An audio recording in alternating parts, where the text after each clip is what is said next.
Hey guys, I'm Angela and welcome back to Hobby Night. This week in Warhammer news, we're going to take a look at the app, we're going to take a look at the Total War Warhammer III trailer, which has me super hyped, and we're going to take a look at a variety of new miniatures because there's some new box sets coming out, and I'm kind of interested in them. So without further ado, let's go ahead and jump into this week's Warhammer news.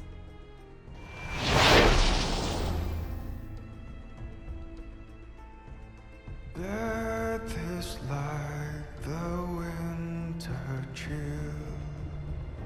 No door can keep it from us. And summer yet may bloom again, though ice be all upon us. My child. There is so much to tell you, that I have run out of time.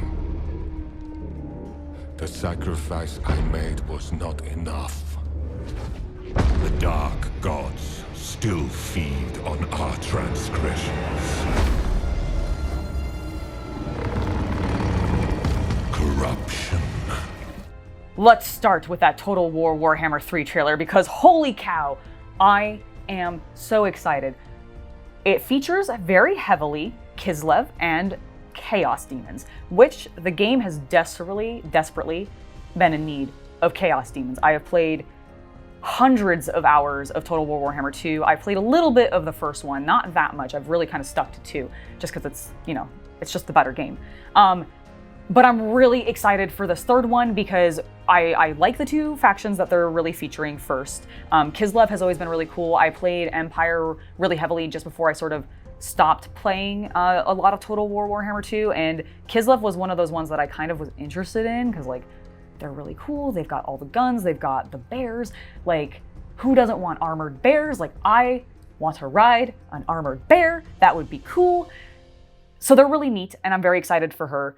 And I really actually love that they're focusing on the Ice Queen because I know that I've seen a couple people online a little bit like going, oh, she's very Elsa from Frozen. I'm totally okay with this. I understand that like Frozen's a little bit overdone, like there was a huge boom of it a couple years ago and it's still going strong. Kids are still really into it, but that's the point. That's why I think they're doing it, and I think that's good because I am one of the people who believes that I think girls should get more into strategy gaming, and I want to see that happen. And if they're going to have a character that reminds little girls who were like maybe, 6 to 10 when they were watching Frozen for the first time, and they're like, oh, I really liked Elsa. She was cool. She was really strong and powerful and all of this stuff. And they look at this Ice Queen from Kislev and they're like, hey, she reminds me of that, but like a bit more mature and regal and, just more in line with my taste because I've grown up now, this being the little girls that are saying this. I like that. I hope that draws them in, and I hope that gets them into playing strategy games because they're valuable just as a learning tool for critical thinking, for being able to think about strategy and all that stuff. And that's important, and I think everybody should learn it. So I'm really excited for the fact that we have her looking very Elsa-like, and we've got some Chaos Demons because who doesn't love Chaos Demons? And not only are we getting the really heavily featured, obviously, Khorne Demons, because that was the main focus, on this trailer, we're also getting Slaanesh, Nurgle, and Tzeentch. They showed them in the trailer. I hope we get a whole bunch of them. I can't wait to see the Nurgle models. They're going to be disgusting looking, I hope, and I can't wait for it. I'm so hyped. We probably will end up playing it on the channel, actually, because we've played a lot of Total War Warhammer 2 for our other channel, Alchemical Rabbit. And I expect we'll probably be playing 3 on Hobby Night. So look forward to that, hopefully in the future. Next, let's go ahead and talk about the Warhammer 40k app, because that was a thing that happened last year and really kind of went nowhere, and I don't actually know anybody that actually uses it, but they're trying their best to actually make it more valuable to us as players. And I'm very interested in some of the updates that they have coming, because they announced that there is going to be a pretty major update coming that includes a full suite of match play list building tools, which is great because it was very lacking in that. You'll be able to create custom sub-factions. It's going to have a granular faction-specific upgrade options, so like stuff like adaptive physiology and system weapons and that kind of stuff. As well as we're going to get the Dark Angels Codex supplement that will be added in with this update because that is out now. And it's going to be having the foundation set up for campaign play or crusade play. So that is very interesting to me. The match play stuff is good, and I want an easy way to be able to build lists. And if this app eventually becomes that, cool. But the thing that actually interests me more is some of the campaign play for doing crusade. And if that is a little bit more functionable through this app, that makes me a lot more interested in it. Plus, it's actually going down in price. I believe it's going to be $199 now, I believe, as opposed to, I don't remember actually what it was before, but it was way overpriced for what you got and like its capabilities at that time. So lower price, more stuff in it, might be actually worth looking into now. Oh, hey, didn't see you guys there. Well, while you're here, don't forget to like, subscribe, and share the video. Okay, so we've covered all of the digital aspects that have been in the news this week. Let's go ahead and start talking about some of the games that they are previewing and showing us a little bit more out of. And we're gonna start with Cursed City because holy cow, I'm still hyped for this game so much. And everything that they've been showing from us so far for it makes me very excited. You might notice my little skelly boys here from my, I can never actually pronounce this name correctly. It's the spectral, no, it's not spectral. It's something else. It's a weird word, I can't pronounce it.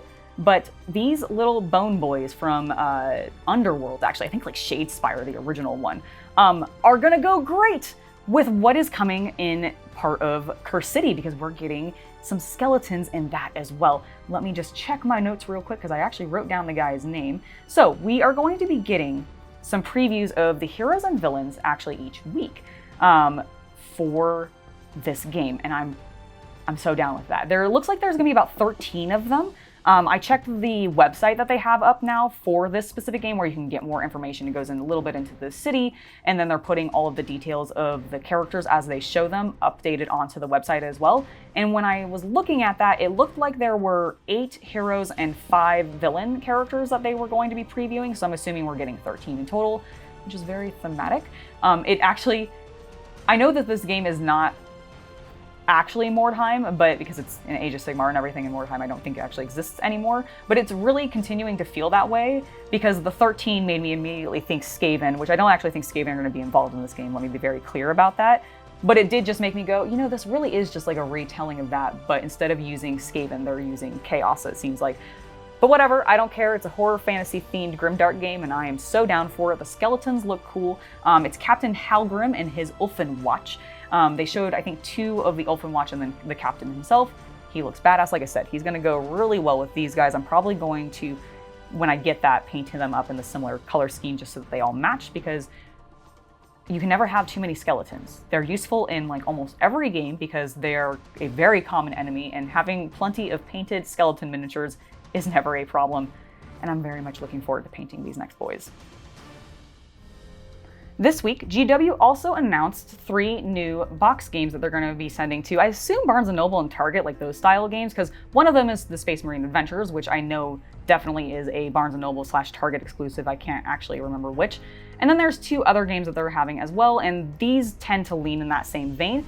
So let's go ahead and talk about them a little bit, because I actually think they're kind of neat. 2 of them actually feel like new introduction versions of some of their existing titles, which I like the idea of, because I do love ways to get players into maybe more advanced gaming, but is a little bit more, you know, broken down, a little bit simplified, maybe a little bit faster so that they can kind of ease themselves into it.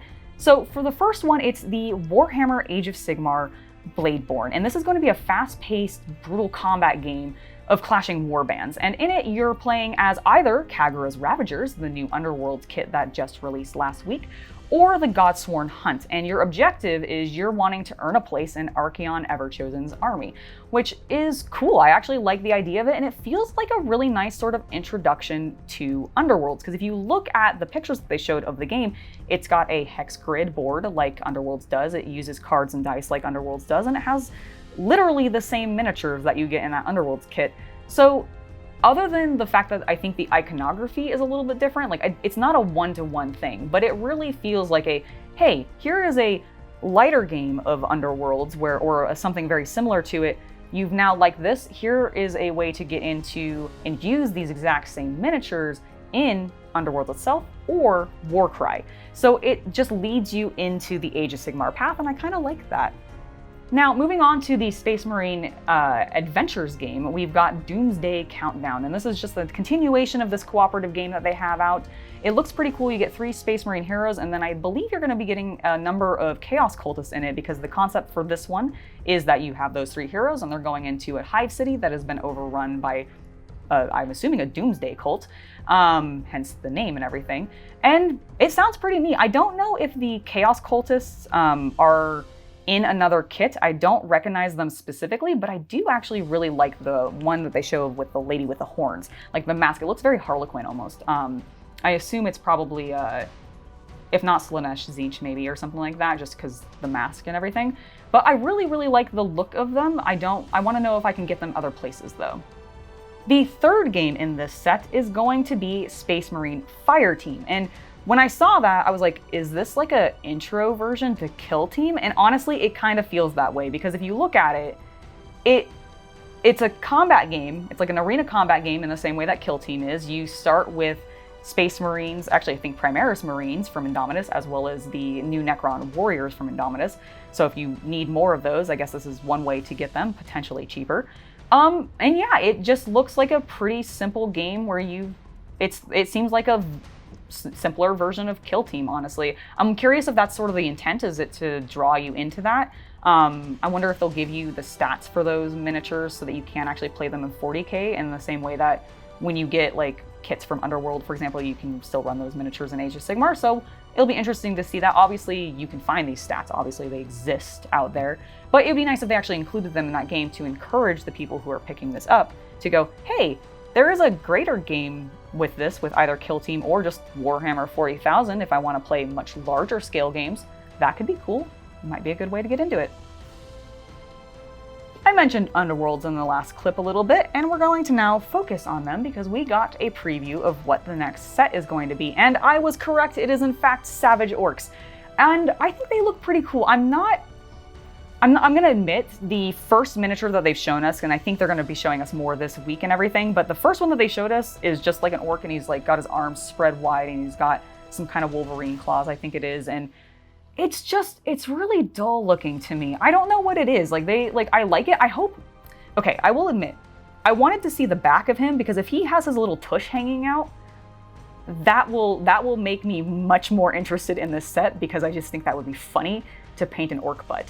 But if he doesn't, and he's just also got cloth behind there, I don't know, I just find it kind of dull, especially in comparison to, say, Khagra's Ravagers, which I just picked up and started painting. And even honestly, some of the other ones, because like I've painted the Cabal, I've painted the skeleton guys, I've got a couple of other ones that I've painted as well, and I've even had a different orc set. I don't remember his full name, but it was the Crushes, I believe. I want to say, I'm not actually 100% sure on that, but I have another set, and even that orc set was a little bit more interesting to me. It was the Trappers. It was the guy with the Trappers. And I'm very curious to see what the other miniatures in this one are, because the first one they've showed me has not impressed me, but the next one that they should be revealing, or at least that they teased, seemed to be some sort of caster, because he definitely had like a staff that looked sort of shamanesque. So it's going to be an interesting set. I'm looking forward to seeing more of it. And announced while I was filming the news, the Hedonites of Slaanesh box is finally coming out. We got this previewed like forever ago, I think in quarantine, and oh my gosh, they showed more of the minis, and I'm so excited about those new sculpts for the Slaanesh Fiends. Those seahorse like lizard creature things just look so cool. I want to paint them in contrast, because scales look so rad in contrast paint. I am definitely going to be picking up this box. I might even pick up the Battle Tome, honestly. Like, they look pretty cool. I like the idea of a fast army, and this is one, like, probably the fastest, I think, in the Age of Sigmar line. So I'm very excited for that as well. It might be an interesting thing to look into. But God, I can't get over those minis. They look amazing, and I was looking actually at the community site page as well. Even the dice look good. I normally don't like GW's dice, but that pinkish, it's more of a like lilac color almost. But that purple tone with the gold like symbol for Slaanesh in there, very nice, great minis. It's gonna be a good new set. I'm definitely gonna be picking it up. And that has been it for this week in Warhammer news. If you guys have enjoyed this episode, make sure to like, subscribe, and share the video. If you want to check out more, make sure to come back next week because I'll have another news video and everything. And then tomorrow, don't forget to check back for the next painting video because I went ahead and picked up Kagra's Ravagers and we're painting Kagra the Usurper as you guys voted. So check it out. Make sure to stick around for that and I'll see you guys next time. Bye guys!